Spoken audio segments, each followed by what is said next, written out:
today delivered a pointed and final push for peace in the Middle East, accusing Israel of standing in the way of a two-state solution to its conflict with the Palestinians. In some of the toughest criticism of Israel by America in recent years, Mr. Kerry said its expanding settlement policy in the West Bank and East Jerusalem is leading to perpetual occupation, and the US cannot stand by to watch the hope of peace slip away. Meanwhile, President-elect Donald Trump has told Israel to stay strong until he takes office in a few weeks' time. Well, Sky's Foreign Affairs editor Sam Kiley is with me.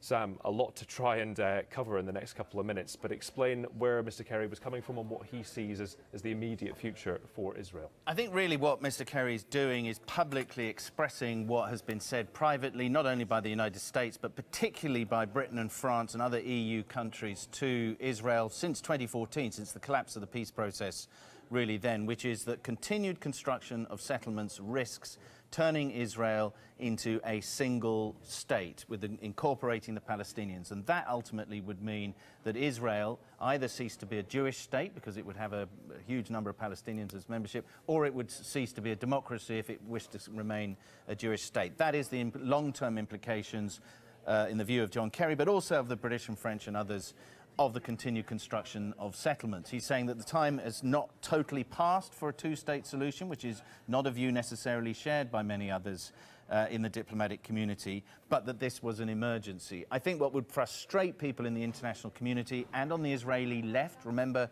60% of Israelis support the idea of a two-state solution, is that this sort of statement wasn't made at the beginning of his tenure 4 years ago as Secretary of State, but in the last 3 weeks. I think what he's probably trying to do here, given the avowedly pro-settler, pro-settlement position taken so far by Donald Trump, shown by his various appointments that he's made in all of this, is to try and set a benchmark, a kind of minimum series of requirements for any kind of future peace talks, which he laid out 6 major terms, none of which had any particular surprises. They talked about a just settlement for the Palestinians, but a compensation for Palestinian refugees and their descendants, rather than the right of return which the Palestinians claim to all of what is now not just the West Bank, but what we would all understand to be Israel.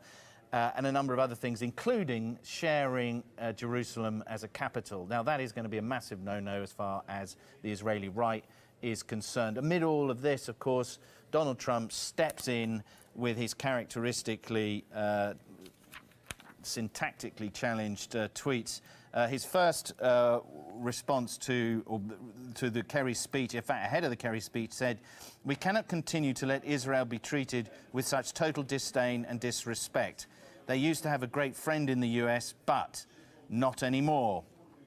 The beginning of the end was the horrible Iran deal, and now this, brackets, UN. Stay strong, Israel. January 20th is fast approaching."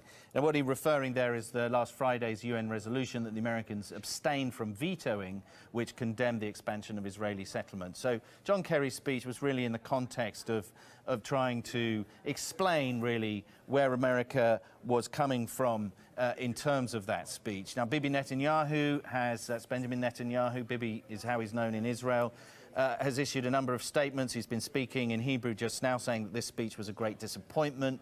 Earlier on, he issued a statement saying that John Kerry had essentially gone on and on about settlements, but hadn't come up with anything more positive, nor any criticism, effectively, of the Palestinians, which he did. The Palestinians did come in for a lot of criticism here. I think ultimately, though, aside from trying to establish a benchmark for future negotiations, which I have to say is a fairly hopeless mission, since there is no legal obligation on the next administration to follow them, it will be interesting to see whether the Palestinians seize upon these as the Kerry doctrine, if you like, for going forward into negotiations with the Palestinians, but with the Israelis. But there's no real sign at all that settlement construction is going to cease. Indeed, it's been going on today with in Silwan, which is just on the edge of the old city, very ancient Palestinian area, and now being increasingly occupied by Jewish Israelis. Sam, thanks. We'll try and bring you some more lines from Prime Minister Netanyahu's speech. He may actually be speaking English, I'm told, right now, so let's have a quick listen in. Some of it is sensitive. It's all true. You saw some of it in the protocol released in an Egyptian paper. There's plenty more. It's the tip of the iceberg. So they say, but we didn't bring it. And they could take John Kerry's speech with the 6 points, could be raised in the French International Conference a few days from now, and then brought to the UN. So France will bring it, or Sweden, not a noted friend of Israel, could bring it. And the United States could say, well, we can't vote against our own policy. We've just enunciated it.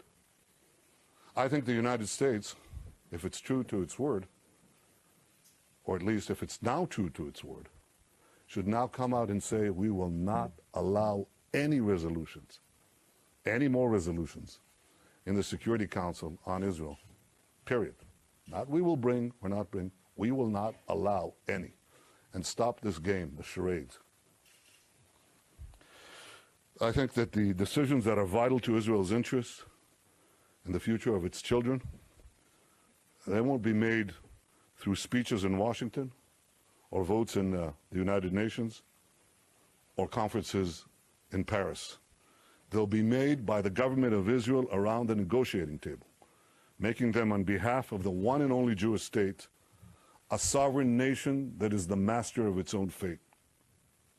And one final thought. I personally know the pain, the loss, and the suffering of war. That's why I'm so committed to peace.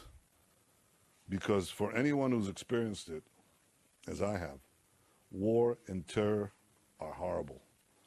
I want young Palestinian children to be educated like our children for peace.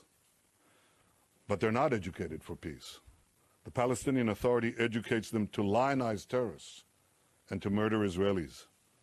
My vision is that Israelis and Palestinians both have a future of mutual recognition, of dignity, mutual respect, coexistence.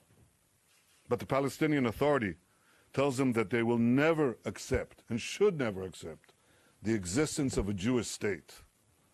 So I ask you, how can you make peace with someone who rejects your very existence? See, this conflict is not about houses or communities in the West Bank, Judea, Samaria, the Gaza district, or anywhere else. This conflict is and has always been about Israel's very right to exist. That's why my hundreds of calls to sit with President Abbas for peace talks have gone unanswered. That's why my invitation to him to come to the Knesset was never answered. That's why the Palestinian government continues to pay anyone who murders Israelis a monthly salary. The persistent Palestinian refusal to recognize a Jewish state remains the core of the conflict, and its removal is the key to peace. Palestinian rejection of Israel and support for terror are what the nations of the world should focus on if they truly want to advance peace. And I can only express my regret and say that it's a shame that Secretary Kerry does not see this simple truth. Thank you. Israeli Prime Minister Benjamin Netanyahu there. Sam Kiley still with me. Well, Sam, John Kerry accused him of publicly backing a two-state solution, perhaps not privately. He's reiterating that he still believes in it. Yes, and that has, to be fair to Benjamin Netanyahu, always been his position. The response has been from international diplomats and the Palestinians, but show us the money or at least remove the settlements and we'll believe you more.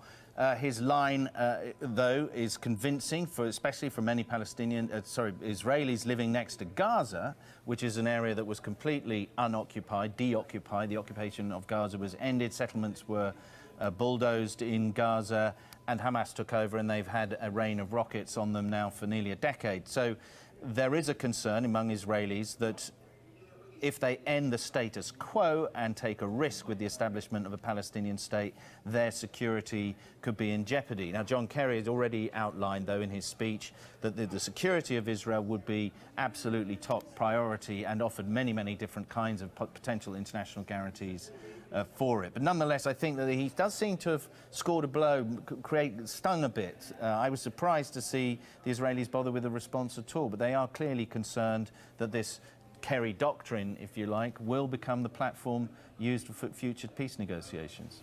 Sam, for now, thank you very much.